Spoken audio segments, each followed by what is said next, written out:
ஏசாயா அதிகாரம் 49. தீவுகளே, எனக்கு செவி கொடுங்கள். தூரத்தில் இருக்கிற ஜனங்களே, கவனியுங்கள். தாயின் கர்ப்பத்தில் இருந்தது முதல் கர்த்தர் என்னை அழைத்து, நான் என் தாயின் வயிற்றில் இருக்கையில் என் நாமத்தை பிரஸ்தாபப்படுத்தினார். அவர் என் வாயை கூர்மையான பட்டயமாக்கி, தமது கரத்தின் நிழலினால் என்னை மறைத்து, என்னை துலக்கமான அம்பாக்கி, என்னை தமது அம்பரா துணியிலே மூடி வைத்தார். அவர் என்னை நோக்கி, நீ என் தாசன், இஸ்ரவேலே, நான் உன்னில் மகிமைப்படுவேன் என்றார். அதற்கு நான், விருதாவாய் உழைக்கிறேன், வீணும் வியர்த்தமுமாய் என் பலனை செலவழிக்கிறேன். ஆகிலும் என் நியாயம் கர்த்தரிடத்திலும் என் பலன் என் தேவனிடத்திலும் இருக்கிறது என்று சொன்னேன். யாக்கோபை தம்மிடத்தில் திருப்பும்படி நான் தாயின் கர்ப்பத்தில் இருந்தது முதல் கர்த்தர் தமக்கு தாசனாக என்னை உருவாக்கினார். இஸ்ரவேலோ சேராதே போகிறது. ஆகிலும் கர்த்தருடைய பார்வையில் கனமடைவேன். என் தேவன் என் பெலனாயிருப்பார். யாக்கோபின் கோத்திரங்களை எழுப்பவும் இஸ்ரவேலில் காக்கப்பட்டவர்களை திருப்பவும் நீர் எனக்கு தாசனாயிருப்பது அற்ப காரியமாயிருக்கிறது. நீர் பூமியின் கடைசி பரியந்தமும் என்னுடைய இரட்சிப்பாயிருக்கும்படி உம்மை ஜாதிகளுக்கு ஒளியாகவும் வைப்பேன் என்கிறார். இஸ்ரவேலின் மீட்பரும் அதன் பரிசுத்தருமாகிய கர்த்தர் மனுஷரால் அசட்டை பண்ணப்பட்டவரும் ஜாதியாரால் அருவருக்கப்பட்டவரும் அதிகாரிகளுக்கு ஊழியக்காரனுமாயிருக்கிறவரை நோக்கி, உண்மை உள்ள கர்த்தர் நிமித்தமும் உம்மை தெரிந்து கொண்ட இஸ்ரவேலின் பரிசுத்தர் நிமித்தமும் ராஜாக்கள் கண்டு எழுந்திருந்து பிரபுக்கள் பணிந்து கொள்வார்கள் என்று சொல்லுகிறார். பின்னும் கர்த்தர், அனுக்கிரக காலத்திலே நான் உமக்கு செவி கொடுத்து இரட்சணிய நாளிலே உமக்கு உதவி செய்தேன்.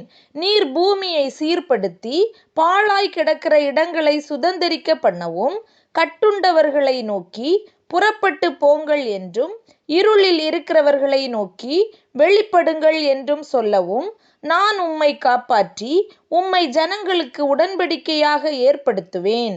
அவர்கள் வழியோரங்களிலே மேய்வார்கள். சகல மேடுகளிலும் அவர்களுக்கு மேய்ச்சல் உண்டாயிருக்கும். அவர்கள் பசியாயிருப்பதுமில்லை, தாகமாயிருப்பதுமில்லை. உஷ்ணமாகிலும் வெயிலாகிலும் அவர்கள் மேல் படுவதுமில்லை. அவர்களுக்கு இறங்குகிறவர் அவர்களை நடத்தி அவர்களை நீரூற்றுகளிடத்திற்கு கொண்டு போய் விடுவார். என் மலைகளையெல்லாம் வழிகளாக்குவேன். என் பாதைகள் உயர்த்தப்படும். இதோ, இவர்கள் தூரத்திலிருந்து வருவார்கள். இதோ, அவர்கள் வடக்கிலும் மேற்கிலுமிருந்து வருவார்கள். இவர்கள் சீனீம் தேசத்திலுமிருந்து வருவார்கள் என்கிறார். வானங்களே, கெம்பீரித்து பாடுங்கள். பூமியே, களி கூறு. பர்வதங்களே, கெம்பீரமாய் முழங்குங்கள். கர்த்தர் தம்முடைய ஜனத்துக்கு ஆறுதல் செய்தார். சிறுமைப்பட்டிருக்கிற தம்முடையவர்கள் மேல் இரக்கமாயிருப்பார்.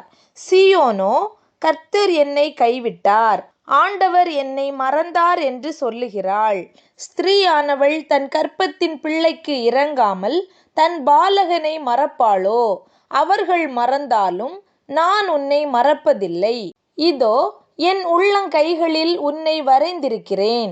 உன் மதில்கள் எப்போதும் என் முன் இருக்கிறது. உன் குமாரர் தீவிரித்து வருவார்கள். உன்னை நிர்மூலமாக்கினவர்களும் உன்னை பாழாக்கினவர்களும் உன்னை விட்டு புறப்பட்டு போவார்கள். உன் கண்களை ஏறெடுத்து சுற்றிலும் பார்.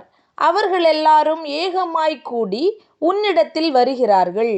நீ அவர்கள் எல்லாரையும் ஆபரணமாக தரித்து மணமகள் அணிந்து கொள்வது போல நீ அவர்களை அணிந்து கொள்வாய் என்று என் ஜீவனை கொண்டு சொல்லுகிறேன் என்று கர்த்தர் உரைக்கிறார்.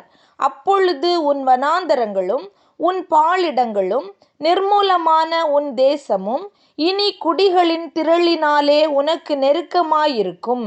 உன்னை விழுங்கினவர்கள் தூரமாவார்கள். பிள்ளைகளற்றிருந்த உனக்கு உண்டாயிருக்க போகிற பிள்ளைகள், இடம் எங்களுக்கு நெருக்கமாயிருக்கிறது, நாங்கள் குடியிருக்கும்படி விலகி இரு என்று உன் காதுகள் கேட்க சொல்லுவார்கள். அப்பொழுது நீ, இவர்களை எனக்கு பிறப்பித்தவர் யார்? நான் பிள்ளைகளற்றும் தனித்தும் சிறைப்பட்டும் நிலையற்றும் இருந்தேனே. இவர்களை எனக்கு வளர்த்தவர் யார்? இதோ, நான் ஒன்றியாய் விடப்பட்டிருந்தேனே, இவர்கள் எங்கே இருந்தவர்கள் என்று உன் இருதயத்தில் சொல்லுவாய்.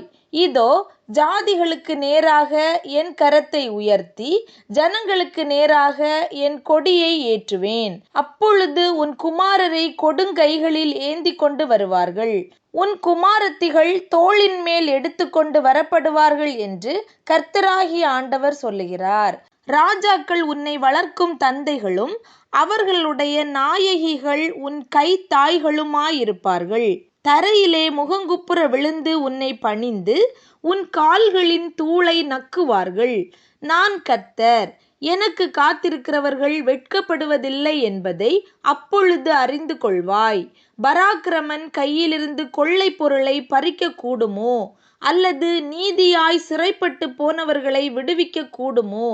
என்றாலும் இதோ, பராக்கிரமனால் சிறைப்படுத்தப்பட்டவர்களும் விடுவிக்கப்படுவார்கள்.